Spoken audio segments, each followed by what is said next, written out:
Hi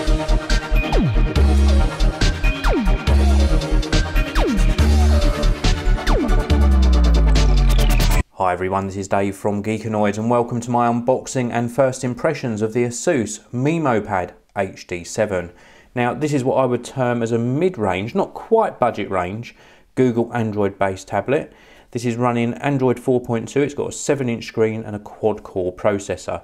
Now I'll run over the exact specifications after I've unboxed this, but let's have a look around the packaging first of all. You can see on the front here, we've got all of the different colours bar one. Now we've got white, which is shown twice. We've got a sort of pinky magenta colour, a nice bright green or blue, and it's also available in black. Very, very nicely designed packaging. On the back here, just some details about serial numbers and Asus themselves. And that's pretty much it. It shows the colours on the side, and again, every colour apart from the black model, which is apparently also available. So let's get this unboxed and see what we get inside. So we open this up and first thing we're shown is the actual tablet itself. Let's just pop this out.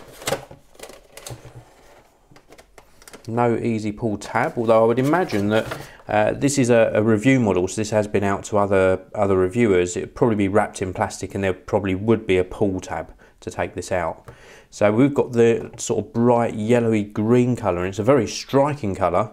Looks really nice. I'm going to just pop this to one side very shortly. I'll show you what else is inside the box. Now again, this is a review model, so I'd assume you get some sort of paperwork or quick start guide. There's none in here, but we do get a USB to micro USB connector. This end is going to go into your charger or into your computer, and then this end into the tablet itself. And then we've got a charger. Now we're in the UK, so this is a 3-pin UK charger, and this top sort of portion here does push down to make it a little bit more compact for traveling with. And then we've got the USB connection in here for charging the Memo Pad HD7. And then we've got a little stand as well, which is really nice. So they include, albeit plastic, a little stand for at least using in portrait or landscape mode for when you're viewing back videos, etc. So that's it inside the box. But now let's take a closer look at the Memo Pad HD7. So let's kick things off with a look at the device itself. Now this is obviously the front, 7-inch screen, 1280 by 800 resolution. I'll give you a look at it up and running in a short while. We've got a front facing camera, 1.2 megapixels just up the top here. We've got the Asus logo down the bottom here.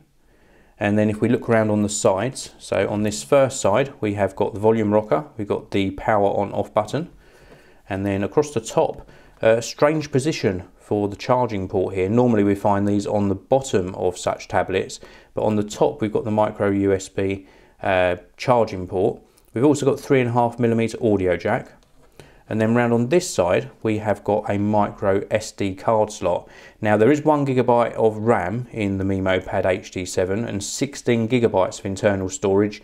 You can expand it via this micro SD card slot with up to an additional 32GB. And then round on the base here, absolutely nothing at all. And then let's have a look at the back. Well, on the back, across the bottom here, we've got a nice sort of grille for the speaker, and the sound on this is pretty good. Prior to me unboxing this, I had to play with it for about sort of 6-7 hours, and the sound, very, very good indeed. Quite impressed with the sound that this produces. And then on the top here, we have got the rear facing camera, 5 megapixels. It's not fantastic, it's just okay. And then we've got the Asus logo embossed into the plastic casing. And the plastic they've used is not bad. It's okay. It feels a little bit cheap, but then that's reflected in the price. Now I'm going to tell you one of the negatives before we move on to showing you the screen and the tablet up and running, and that is around the side here. We've got a bevel to the front of the screen and then the plastic backing, and it just leaves a lip on the side. It doesn't quite sort of line up. I think Asus could have done a little bit better job and made this fit flush. It just feels as though it's a mismatch between the two. So anyway, let's turn this on and we will unlock the device, and you can see here a really nice screen. This is maximum brightness at the moment, 1280 by 800 IPS panel. Now for the purposes of this point of the video, I'm going to switch my studio lights off just so that you get to see what this screen actually looks like. So let's switch all of the studio lights off, and we will show you what this screen really looks like. And here we go, and it is a very, very bright screen, extremely bright in fact, and I think this is a good quality screen. Now of course it's not the highest resolution, the Google Nexus 7 tablet, higher resolution, higher PPI, but 1280 by 800 is just about right for a tablet of this size, and the actual text on the icons, very, very smooth, and I don't think you'd have any issue in using this for both text reading and also media consumption. I think it's very, very good indeed. Now, just to give you a little quick guide around some of the icons, we've got touch sensitive area down here on the screen, and these icons allow you to gain access to some sort of quick access applications such as calculator, audio wizard, video player, and some extra ones thrown in for good measure as well. And then we can pop that little drawer down. That's a nice addition to the UI. Then we've got a back button, a home button, and also currently used or recent apps, so that we can actually shut down recently used apps, or quick access for switching between applications as well. Nice widget on the front here.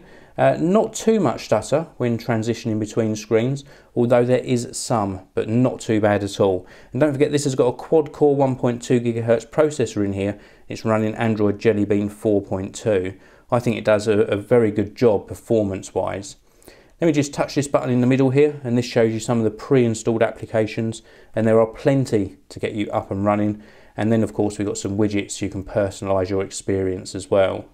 Now don't forget, this is a Google Play Store supported device, so we've got access to the Play Store, so you can install pretty much anything that you want onto the Memo Pad HD7.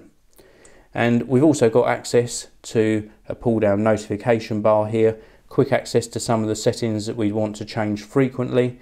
We've also got a smart saving for extending the battery life, which is on at the moment, and that'll get you roughly about 10 to 11 hours between charges.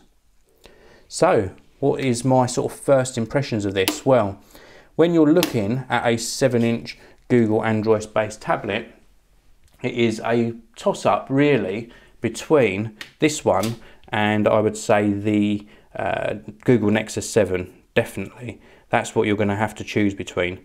And I think that I would probably save a little tiny bit of money and choose something like this. Don't get me wrong, both are very good, but I would probably save a little bit of money because this is more than adequate for using for like a portable tablet. If you want the best, then I would still say the Google Nexus 7 edges it, but this is going to save you a few pounds and it works equally as well. So this was my sort of unboxing and first impressions of the Asus Memo Pad HD7, available in all these really striking colours. Love the colour on this one. Thank you very much for watching. If you've enjoyed this video, please do give it a thumbs up. Please do subscribe to the channel as well so you don't miss out on my future videos, and I will see you all in the next one.